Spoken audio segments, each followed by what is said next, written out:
Syukur pada Bapa. Segala kemuliaan bagi nama Tuhan kita.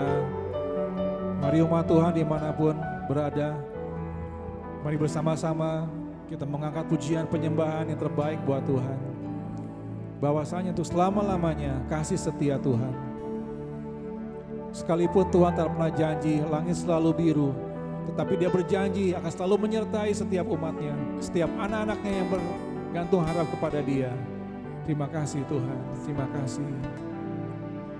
Haleluya.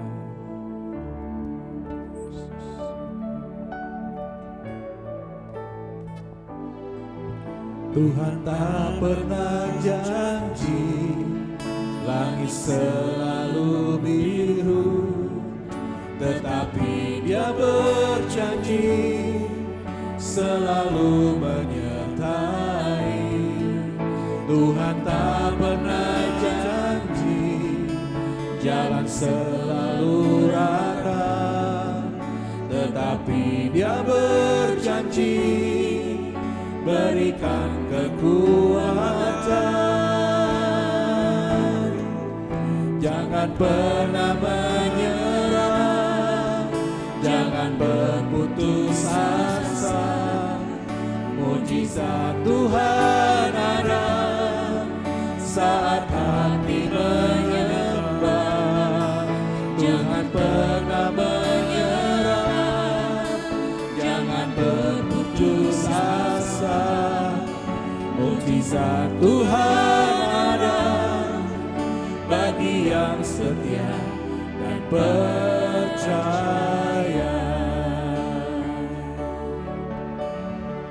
Haleluya. Tuhan tak pernah janji langit selalu biru, tetapi Dia berjanji selalu menyertai. Tuhan tak pernah janji jalan selalu rata, tetapi Dia berjanji berikan kekuatan. Jangan pernah menyerah, jangan berputus asa. Mujizat Tuhan ada saat hati menyembah. Jangan pernah menyerah, jangan berputus asa. Mujizat Tuhan ada bagi yang setia dan percaya. Jangan pernah menyerah. Haleluya.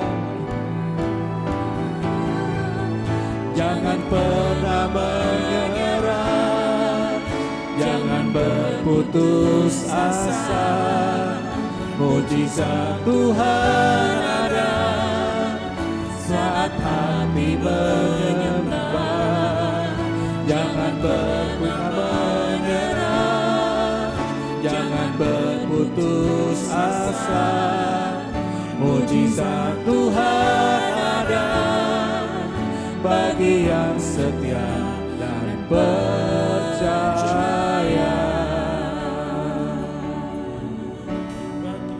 Setia dan percaya, bagi yang setia dan percaya. Oh, terima kasih Tuhan, sebab janji-Mu tak pernah gagal ya Tuhan. Tuhan selalu menyertai. Haleluya.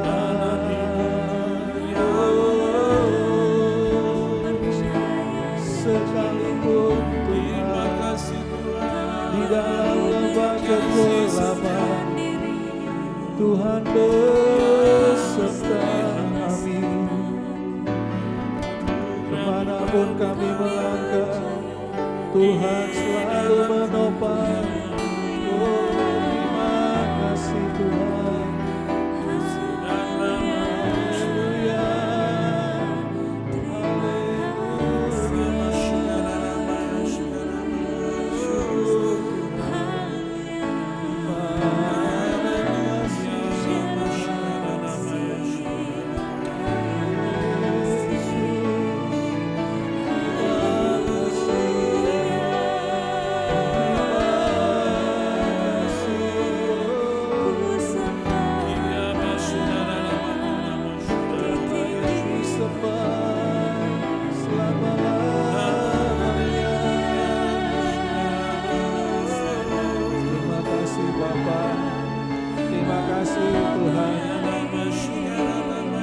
Yes, yes, haleluya.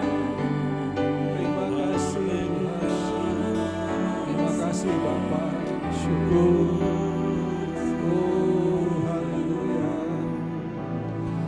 Hanya Engkau yang kami andalkan Tuhan. Hanya Engkau satu-satunya Tuhan yang memberikan pengharapan buat kami. Terima kasih Tuhan, Kau yang setia atas kehidupan kami. Terima kasih Bapa. Syukur.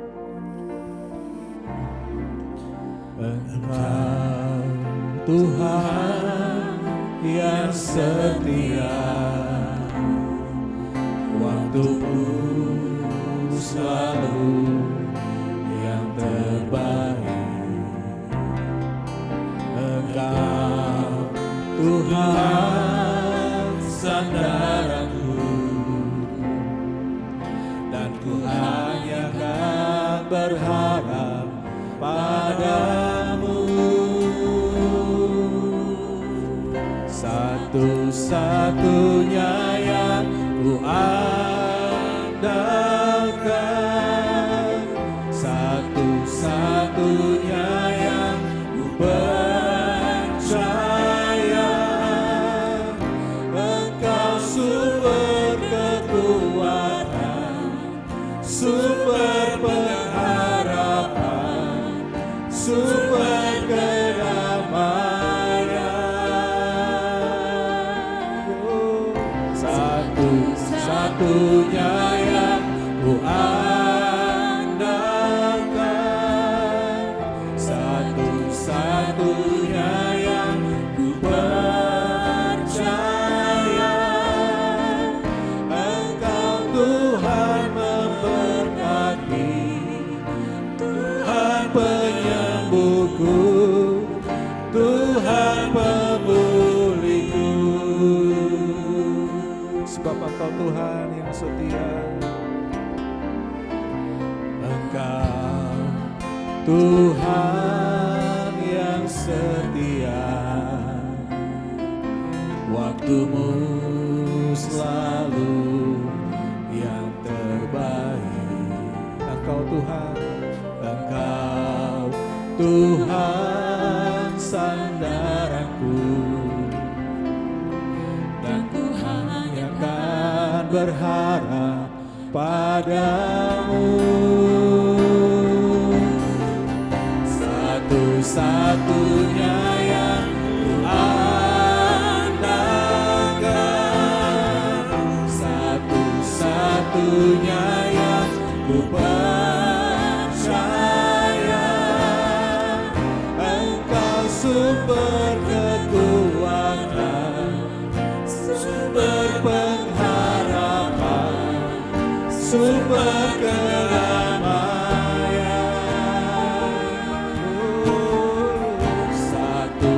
Satu-satunya yang ku andalkan, satu-satunya yang ku percaya.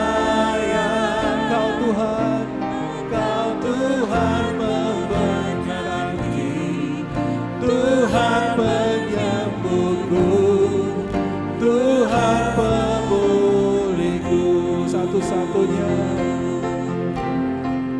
satu-satunya yang ku andalkan, satu-satunya yang ku percaya. Engkau sumber kekuatan, sumber pengharapan, sumber kedamaian. satu-satunya, satu-satunya yang ku andalkan,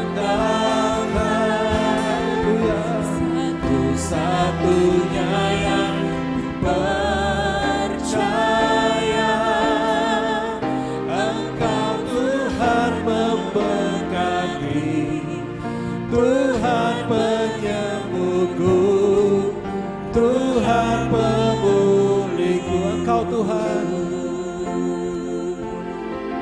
Engkau Tuhan memberkati, Tuhan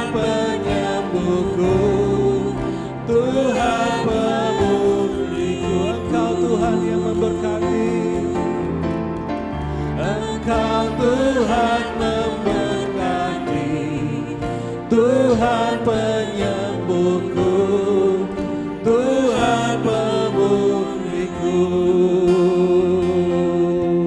Kami percaya Tuhan, hanya Engkau Tuhan yang kami andalkan, hanya Yesus. Haleluya. Kami percaya Tuhan, Engkau yang setia, yang kami andalkan, hanya Yesus.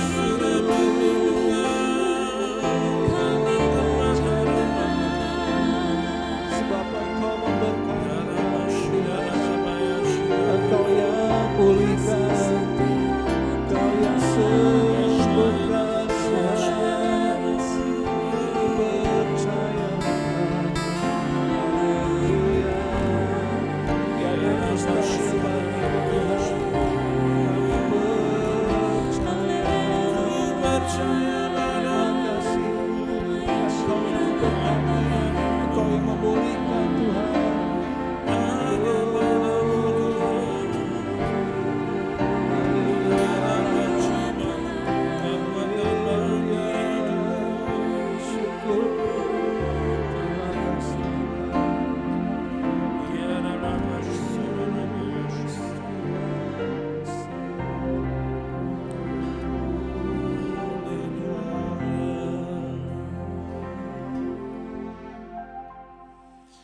Shalom Bapak Ibu dan semua saudara yang dikasihi oleh Tuhan Yesus. Kita berjumpa kembali dalam renungan pada hari ini. Namun sebelum kita mendengarkan kebenaran firman Tuhan, kita berdoa bersama-sama. Bapa di dalam surga, dalam nama Tuhan Yesus memberkati semua saudara, para pendengar dan kami semua yang boleh mengikuti renungan pagi hari ini. Kiranya Tuhan memberikan kami hikmat, marifat Tuhan dari Roh Kudus sendiri boleh menyingkapkan kebenaran firman-Mu. Apa yang menjadi kehendak Tuhan, pikiran dan hati Tuhan dan juga perasaan Tuhan boleh tersampaikan kepada seluruh jemaat Tuhan. Memberkati semuanya, mengurapi kami semua. Terima kasih Tuhan, terpujilah nama-Mu, dalam nama Tuhan Yesus kami berdoa. Haleluya. Amin. Saudara-saudaraku yang dikasihi oleh Tuhan Yesus, tidak mungkin seseorang bisa hidup di hadirat Tuhan kalau tidak menjadi anak-anak Tuhan yang sah. Apa artinya saudara ya? Setiap orang Kristen yang pasti mengaku sebagai anak-anak Tuhan, padahal belum tentu demikian saudara ya. Dalam kitab Roma pasal 8 ayat yang ke-14 ya, dicatat bahwa semua orang yang dipimpin oleh Roh Allah adalah anak Allah. Jadi saudara, artinya orang yang tidak dipimpin oleh Roh Tuhan berarti bukan anak Tuhan, saudara ya. Pada zaman anugerah ini, Tuhan membuka kesempatan bagi manusia untuk apa, saudara? Menjadi anak-anak Tuhan, anak-anak Allah, yaitu dengan hidup dalam pimpinan Roh Allah. Nah, umat pilihan adalah orang-orang yang sungguh beruntung, ya, karena menjadi orang yang terpilih, saudara, untuk bisa hidup dalam pimpinan Roh Kudus, ya, sehingga dapat menjadi anak-anak Allah, ya. Berbicara mengenai anak-anak Allah, kita perlu meninjau atau melihat Yohanes pasal 1 ya, ayat yang ke-12 yang berkata, mereka yang percaya diberi kuasa supaya menjadi anak-anak Allah. Saudara, kata kuasa itu dari teks aslinya adalah exousia. Kata ini berarti hak istimewa ya, yang membuat seseorang memiliki fasilitas ya untuk bisa menjadi anak-anak Tuhan. Apa itu fasilitasnya ya? Fasilitas itu adalah saudara penebusan ya atas hidup kita terhadap hukuman dosa. Roh Kudus, firman Tuhan dan penggarapan Tuhan secara intensif atas orang yang mengasihinya. Jadi kuasa tersebut tidak otomatis membuat seorang Kristen menjadi anak-anak Tuhan, saudara. Kuasa itu diberikan supaya kita menjadi anak-anak Allah, saudara. Ya, tujuan keselamatan pada intinya adalah, saudara, menjadikan manusia, anak manusia itu berubah sehingga bereksistensi atau berkeadaan sebagai anak-anak Tuhan, saudara. Ya, dengan berkeadaan sebagai anak Tuhan, barulah seseorang itu mendapatkan legalitas, ya, atau pengesahan status sebagai anak-anak Allah. Ya, seseorang hanya dikatakan berstatus sebagai anak-anak Allah kalau berkeadaan sebagai apa, saudara? Sebagai anak-anak Allah. Ya, setiap orang percaya harus mengalami proses apa? Proses perubahan status dari anak gampang atau anak tidak sah menjadi anak yang sah. Saudaraku, memang semua manusia itu pada dasarnya adalah anak-anak Allah. Sebab ada roh yang ada pada manusia adalah roh yang berasal dari Tuhan. Namun tetapi mereka yang rohnya belum didewasakan atau belum disempurnakan dan masih berstatus anak gampang atau disebut sebagai anak yang tidak sah. Nah, saudaraku, keselamatan adalah merupakan proses mengubah manusia dari anak gampang menjadi anak yang tidak sah. Nah, pengesahan sebagai anak yang sah ini ditentukan oleh apakah seseorang itu mengambil bagian dalam kesucian Tuhan atau memiliki kodrat ilahi, ya, atau tidak. Mengambil bagian dalam kesucian Tuhan itu, ya, berarti memiliki karakter seperti Bapa, ya, sehingga dapat berkomunikasi dan berinteraksi dengan Bapa dan mereka hidup di hadirat Tuhan, ya. Firman Tuhan berkata, kalau seseorang tidak menerima didikan Tuhan, berarti ia adalah anak gampang. Ya, tentu saja orang-orang Kristen seperti ini tidak mengerti hak dan kewajibannya sebagai anak-anak Tuhan. Ya, mereka pasti hidup dalam apa, saudara? Mencintai dunia. Ya, mereka tidak serius dan tidak tekun belajar kebenaran firman Tuhan dan bertumbuh dewasa. Orang-orang Kristen seperti ini tenggelam dalam kenyamanan, yaitu menikmati segala hal, ya, mungkin rumah, ya, mobil, hiburan dunia, perhiasan, barang berharga, ya mungkin kesenangan dunia yang lain yang dianggap merupakan hal yang penting dan utama dalam hidup mereka. Mereka berusaha menambah kekayaan, ya, sebagai kesenangan atau kebahagiaan dan jaminan ketenangan hidup, saudara, ya. Dengan cara hidup demikian mereka itu merendahkan nilai-nilai rohani dan nilai-nilai yang kekal, saudara. Inilah orang-orang yang dimaksud oleh Paulus sebagai seteru salib Kristus, ya, karena pikiran mereka hanya tertuju pada perkara-perkara duniawi. Banyak gereja yang dengan mudah mengajarkan bahwa kalau seseorang sudah mengaku Yesus sebagai juru selamat, maka secara otomatis sudah berstatus sebagai anak-anak Tuhan yang sah. Mereka boleh mengklaim berhak hidup di hadirat Tuhan atau bersekutu dengan Tuhan. Nah, kesalahan ini juga disebabkan karena pengertian yang salah mengenai konsep anugerah. Ya, dipahami oleh banyak orang Kristen bahwa anugerah itu secara otomatis membuat seseorang berstatus sebagai anak-anak Allah yang sah, sehingga mereka tidak pernah mengerti proses didikan Tuhan, ya, agar menjadi anak-anak Tuhan yang sah. Perjuangan dalam proses pengesahan, ya, untuk mendapatkan status sebagai anak-anak Tuhan harus tampak jelas dalam kehidupan setiap hari, saudara. Ya, orang yang tidak ada dalam proses ini tidak akan mengalami atau tidak menerima didikan Bapa. Bapa itu menginginkan setiap umat yang terpilih itu menerima didikannya untuk diubah menjadi anak-anaknya. Kalau akhirnya seseorang menolak didikannya, walaupun sudah diberi kesempatan, maka orang tersebut akan juga ditolak dari hadirat Bapa. Orang-orang yang menikmati kesenangan dunia dalam hidup ini tidak bisa menerima didikan dari Bapa. Ya, mereka tidak dapat menjadi dewasa. Sebab tidak mungkin seseorang dapat menjadi dewasa tanpa didikan dari Tuhan. Ya, mereka tidak pernah mengambil bagian dalam kesucian Tuhan, dan dengan keadaan ini mereka tidak dapat hidup di hadirat Tuhan. Banyak tokoh-tokoh di dalam Alkitab yang mengalami teguran ataupun menerima upah atau ganjaran dalam kehidupan mereka. Kesalahan-kesalahan yang mereka lakukan itu mendapatkan ganjaran hukuman dari Tuhan, tetapi kemudian mendatangkan berkat bagi hidup mereka. Kita tahu tentang Daud, ya, yang berdosa di hadapan Tuhan, Tetapi kemudian ia bertobat di hadapan Tuhan, dan kemudian Tuhan mengangkat dia dan mengokohkan kerajaannya, saudara. Ya, kunci utama ketika kita menerima teguran maupun ganjaran upah dari Tuhan adalah pertobatan.